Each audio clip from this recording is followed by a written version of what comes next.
So ಇದಾದ್ಮೇಲೆ ಚಾಪಕ್ಕಾಗದ ಒಂದು ಹಗರಣ, ಅದರಲ್ಲಿ ಕರೀಂಲಾಲ್ ಅನ್ನೋರು ಕೂಡ ಪ್ರಮುಖ ಆರೋಪಿ. ಸೊ ಆ ಕೇಸ್ನಲ್ಲಿ ನಿಮ್ದು ಪಾತ್ರ ಆಯ್ತಾ ಹೇಗೆ? ಹೌದೌದು, ಅದು ನಮ್ದೇ ಕೆಲಸ. ಕರೀಂಲಾಲ್ ತೆಲಗಿದ್ದು ನಮ್ಮ ಟೀಮದ್ದು ಕೆಲಸ. ಅದೇನಂದ್ರೆ ನಮ್ಗೆ ಇನ್ಫಾರ್ಮೇಶನ್ ಸಿಗ್ತಾ ಇತ್ತು. ಒಂದು ಬಾರಿ ಇದು ಚಾಪಕ್ಕಾಗದ ಫೋರ್ಜರಿ ಮಾಡಿ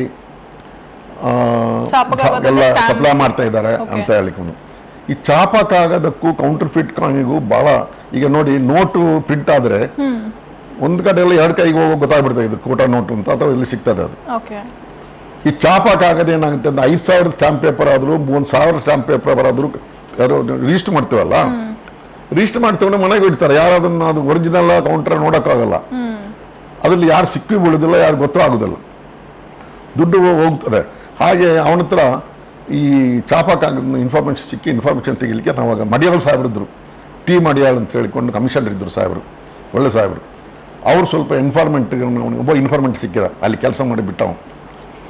ಅವನು ಹಿಂಗೆ ನಾನು ಕೆಲಸ ಮಾಡಿಬಿಟ್ಟು, ಹೌದು ಕೆಲಸ ಮಾಡಿಬಿಟ್ಟು ಇರಬೇಕು. ಅವನಿಗೆ ಒಂದು 40,000 ರೂಪಾಯಿ ದುಡ್ಡು ಅಂದರೆ ಅವರು SS ಫಂಡಿಂದ ಕೊಡ್ತಾರೆ. ದುಡ್ಡು ಕೊಟ್ಟು ನೀವು ಇನ್ಫಾರ್ಮೇಷನ್ ಕಲೆಕ್ಟ್ ಮಾಡಬೇಕು ಅಂತೇಳಿ ಕಲೆಕ್ಟ್ ಮಾಡಲಿಕ್ಕೆ ಬಿಟ್ಟರು.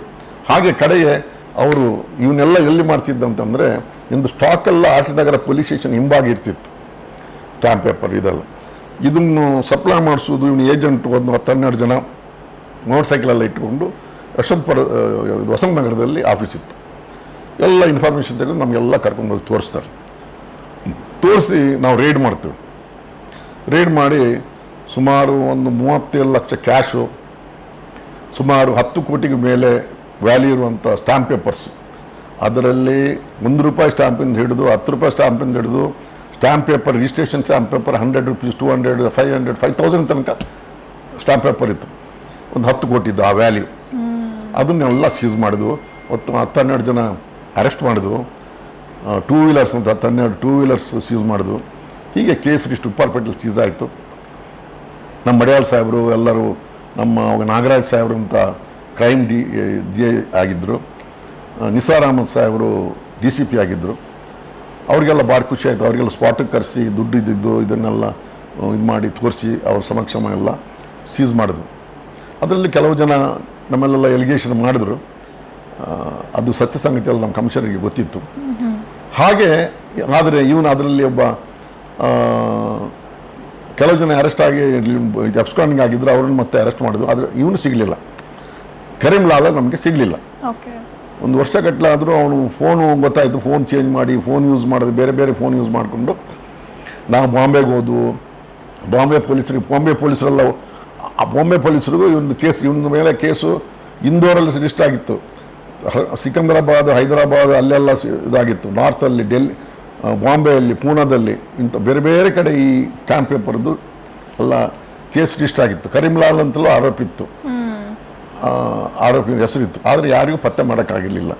CBI ಅವರು ಮತ್ತು ಎಲ್ಲ ಇಂಟೆಲಿಜೆನ್ಸ್ ಅವರು ಕೂಡ ಅವನನ್ನು ಹುಡುಕಾಡ್ತಾಯಿದ್ರು. ನಾವು ಇನ್ಫಾರ್ಮೇಷನ್ ತೆಗೆದು ಒಂದು ದಿವಸ, ಅವಾಗ ನಂತರ ಇವರೆಲ್ಲ ಟ್ರಾನ್ಸ್ಫರ್ ಆಗಿ ಸಾಂಗ್ಲಿಯಾನ ಬಂದರು.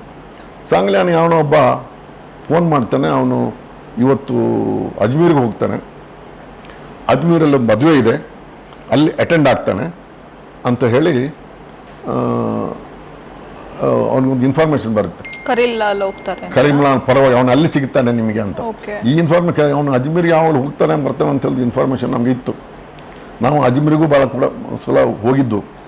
ನಾವು ಮರ್ಸಾಮ್ಗೌಡ ಅಂತ ಭಾರಿ ಒಳ್ಳೆ ಇನ್ಸ್ಪೆಕ್ಟರ್ ಇದ್ದು, ಅವರು ಒಟ್ಟಿಗೆ ಸೇರಿಕೊಂಡು ಅವ್ರು ಹೋಗಿದ್ದು, ಆದರೆ ಸಿಕ್ಕಿರಲಿಲ್ಲ. ಈಗ ಇನ್ಫಾರ್ಮೇಷನ್ ಸಿಕ್ತಲ್ಲ, ನಾವೊಂದು ಟೀಮ್ ಮಾಡಿಕೊಂಡು, ಇದೇ ಮರ್ಸಾಮ್ಗೌಡ ನಾವು ಮತ್ತು ಒಂದು ಟೀಮ್ ಮಾಡಿಕೊಂಡು ಹೋದ್ವು. ಅಂದರೆ ಅವನು ಇನ್ಫಾರ್ಮೇಷನ್ ಕೊಟ್ಟ ಪ್ರಕಾರ ಆವತ್ತು 4 ಗಂಟೆ ಬೆಳಿಗ್ಗೆ ಟ್ರೈನಲ್ಲಿ ಅಲ್ಲಿ ಒಂದು 200 ಜನ ಕರ್ಕೊಂಡು ಬರಬೇಕಾಗಿತ್ತು.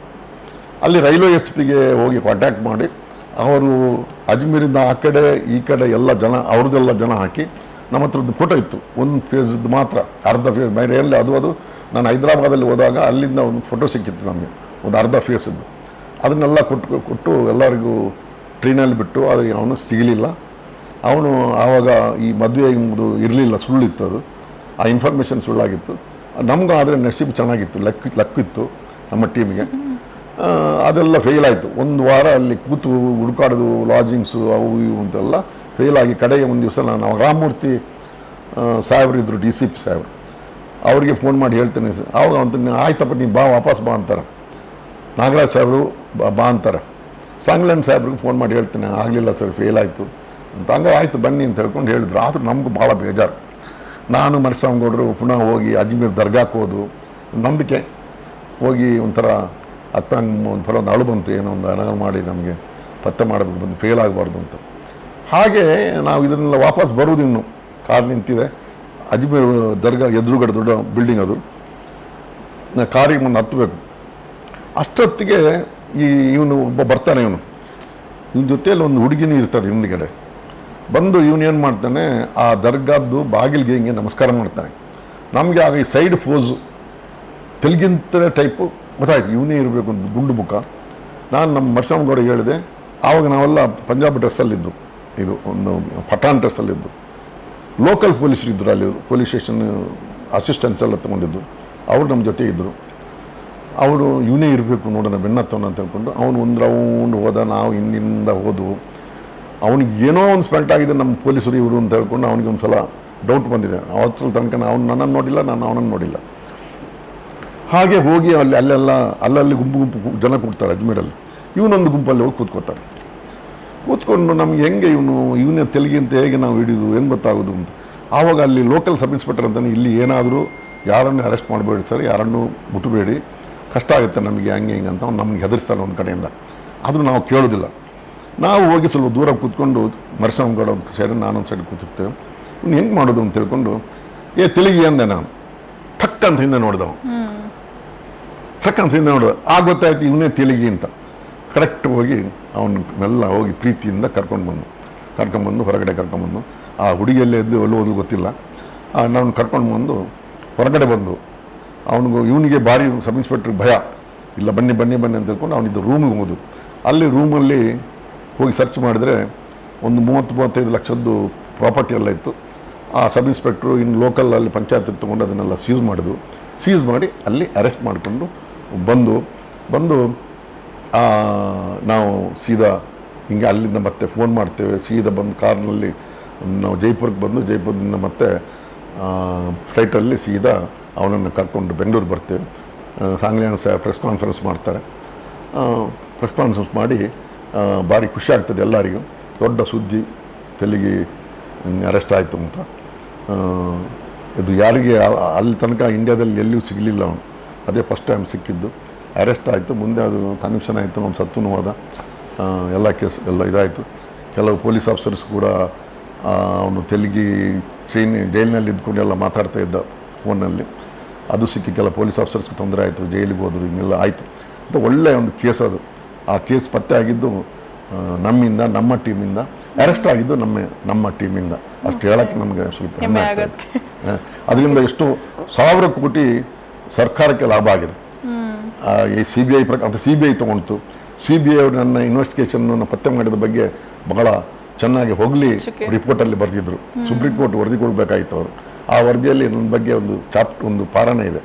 ಆ ಪಾರದಲ್ಲಿ ಚೆನ್ನಾಗಿ ನಮ್ಮ ಬಗ್ಗೆ ಬರೆದಿದ್ರು. ಹೀಗೆ ಅದರಲ್ಲಿ ನಮಗೆ ರಿವಾರ್ಡ್ ಕೂಡ ಸಿಕ್ಕಿತ್ತು. ಒಳ್ಳೆ ಕೇಸು ಅದು, ತೆಲುಗಿ ಕೇಸು, ತೆಲುಗಿ ಪ್ರಕರಣ ಅಂತ ಹೇಳ್ಕೊಂಡು.